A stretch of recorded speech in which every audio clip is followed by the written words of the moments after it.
El uso de este material está sujeto a nuestra licencia de Creative Commons y otros términos de uso.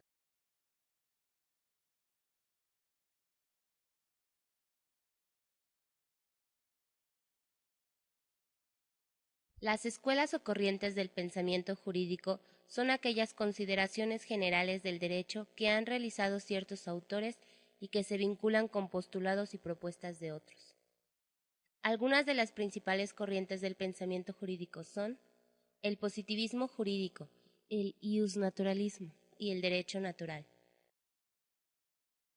El positivismo jurídico es una corriente que afirma que la validez y la vigencia del derecho dependen de que hayan sido dictados por el Estado, por lo que la explicación del derecho la da a partir de bases inductivas. Esta corriente también considera al derecho como un medio de control social, es decir, un instrumento del Estado, por lo que sostiene que la autoridad es la que hace la ley, y la ley es voluntad, por considerar que el derecho es únicamente positivo. Cabe mencionar que el positivismo jurídico centra su atención en los hechos sociales o en las normas jurídicas, con lo que surgen las escuelas de la jurisprudencia sociológica y el normativismo jurídico. En el positivismo jurídico podemos observar tres facetas, a saber, como un modo de entender la ciencia jurídica, es decir, delimita su objeto de estudio e investigación, como forma de abordar el derecho como un mero hecho histórico, como teoría general y del derecho en donde se trata de establecer lo que es jurídico y lo que no.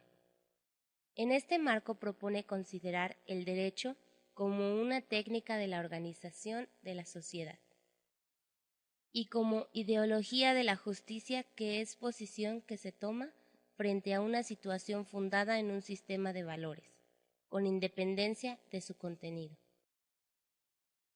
Dentro de las características fundamentales de las tendencias del positivismo jurídico, mencionar que 1.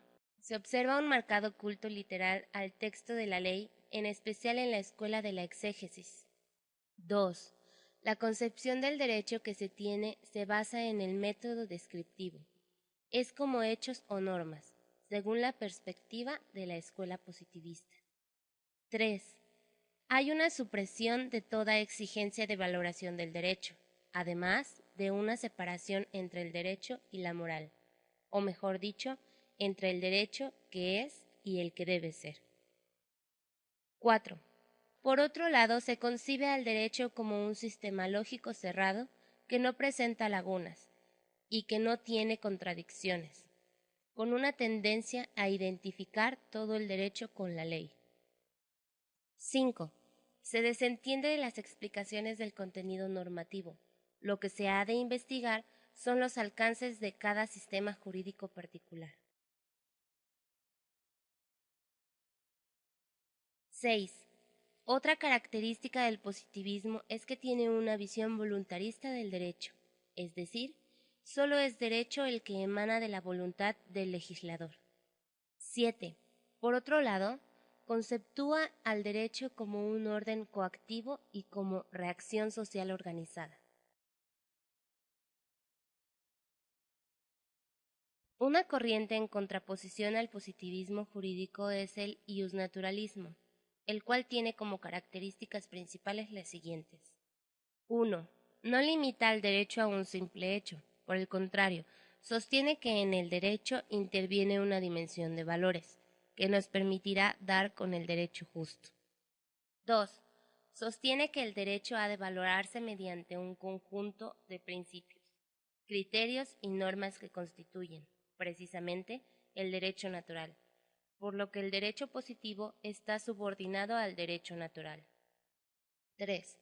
Por otro lado, considera que el derecho se obliga por la bondad o justicia intrínseca de su contenido y se fundamenta en la axiología, la epistemología y la ontología o metafísica.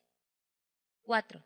Tiene una postura contemporánea que fundamenta al derecho en la naturaleza de las cosas, es decir, parte del análisis del ser para establecer el deber ser. 5. De igual manera, propone indagar en la naturaleza humana de una manera global, a fin de contribuir a la explicación integral del fenómeno jurídico. 6. El iusnaturalismo también se caracteriza por considerar como elemento clave para entender el derecho a la persona, pues es ésta quien, en virtud de su libertad y dignidad, constituye el derecho. 7. Con el iusnaturalismo, el derecho nace con la persona y para la persona. Sus normas se caracterizan por ser inmutables, por referirse a lo permanente de la naturaleza humana y por ser conocidas por la razón, la intuición o la revelación. Además, tienen como función calificar la conducta humana siempre que se tome en cuenta el parámetro de la justicia. 8.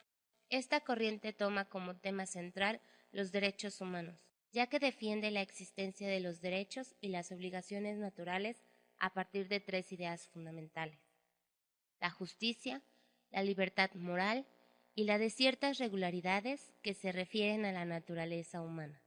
Como podemos ver, las características del iusnaturalismo tienen como idea principal que esta corriente toma como base el ser y la conducta humana. Al derecho natural se le puede concebir desde dos puntos de vista. Desde el punto de vista epistemológico, el derecho natural es una postura o doctrina que ayuda a entender el fenómeno jurídico. Es un método que propone la forma en que ha de abordarse la realidad jurídica y sus diferentes dimensiones, así como un método para descubrir y determinar lo justo, y se caracteriza por la unión del ser y del deber ser, o, lo que es lo mismo, de la naturaleza y el valor.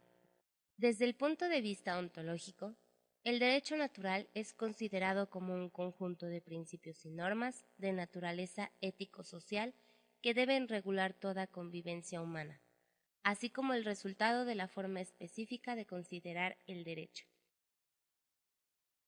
Son 8 las tendencias actuales del derecho natural. La primera nos remite a la metafísica como primer fundamento del derecho natural. Por cuanto a la segunda, podemos decir que nos reafirma una estimativa jurídica iusnaturalista. La tercera nos señala que existe un recorte de la extensión del área de la naturaleza humana, indebidamente extendida por la Escuela del Derecho Natural y de varios filósofos, tales como Grocio, Pufendorf, Wolff, así como por corrientes que pretendían deducir unos códigos de leyes naturales que abarcaran todo el derecho y que fueran aplicables de modo general. Respecto a la cuarta tendencia, se tiene una concepción del derecho tridimensional, pues se ve como una norma, un hecho y un valor. En este marco, el derecho natural manifiesta el reconocimiento del valor como realidad primaria para el derecho, de la dignidad y autonomía de la persona. En su sexta tendencia, el derecho natural insiste en la necesidad de grandes dosis de conocimientos sociológicos para alimentar la estimativa jurídica. La séptima tendencia, por su parte, acentúa al derecho en un sentido histórico en los ideales jurídicos o programas de derecho justo, en armonía con cada una de las realidades sociales concretas. Por último, podemos decir que se da la improcedencia de la lógica formal pura del silogismo, al que debe reemplazar otro sector de la lógica, el logos de lo humano y de lo razonable.